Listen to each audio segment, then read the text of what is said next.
Tenemos una siguiente pregunta. La pregunta es esta.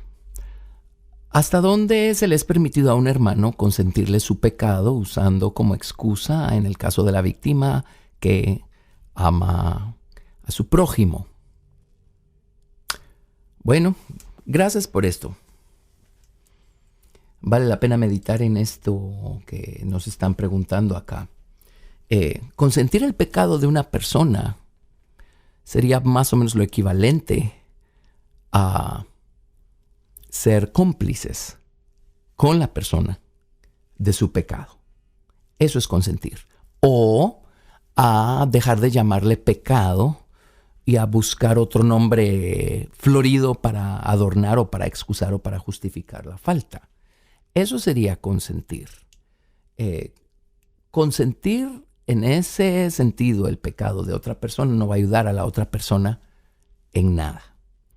Lo que debemos hacer es lo siguiente. Número 1, tenemos que aprender a separar a la persona de sus hechos.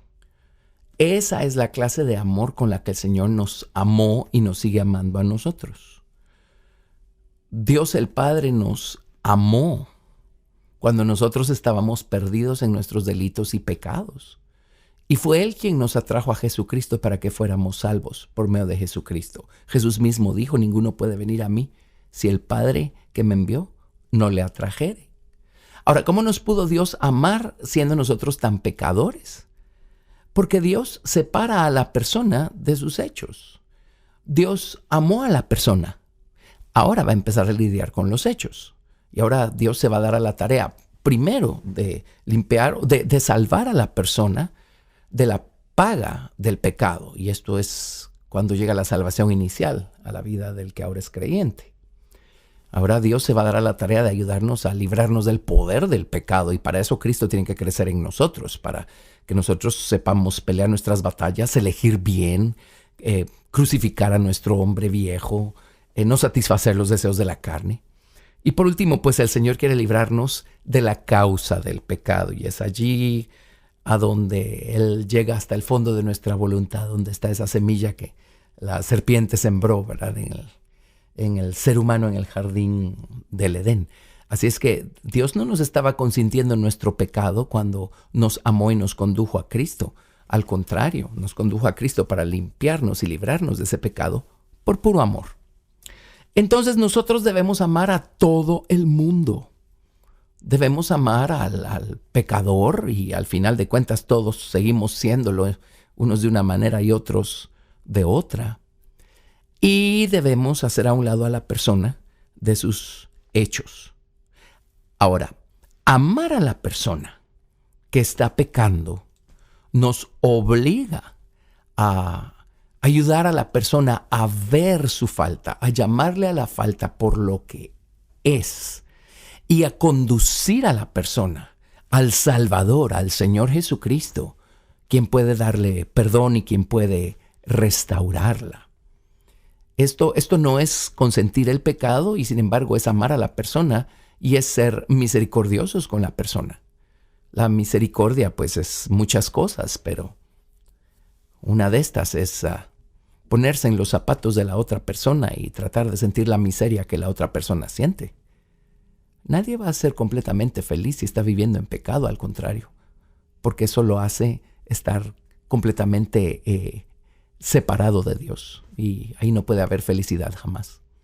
Así es que si amamos a Dios y si amamos a la persona, vamos a estar dispuestos a ser misericordiosos, en el sentido de entender que así como esa persona falló, cualquier otro puede fallar, pero vamos a amarla lo suficiente para decirle dónde está el problema y para conducirla al Señor Jesucristo, para que se arrepienta y sea limpiada de pecados. En el libro de Gálatas capítulo 6, verso 1 leemos lo siguiente: Hermanos, si alguno fuere sorprendido en alguna falta, vosotros que sois espirituales, restauradle con espíritu de mansedumbre, considerándote a ti mismo, no sea que tú también seas tentado.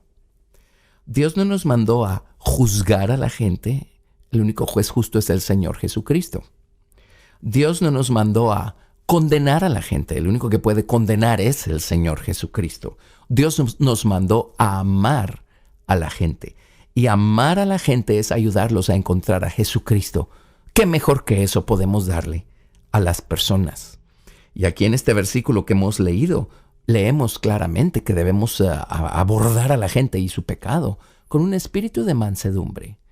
Algunos que todavía están acostumbrados a juzgar, a lo mejor considerarán eso como consentir el pecado, porque no estamos nosotros condenando o siendo agresivos o quién sabe qué con la persona.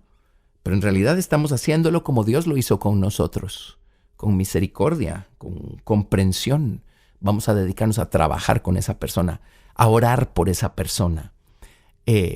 Si vemos que la persona se está justificando, vamos a prevalecer con la verdad de la palabra de Dios y le vamos a decir, no, tú estás pecando y necesitas reconciliarte con Dios, necesitas arrepentirte y necesitas que la sangre de Jesucristo te limpie.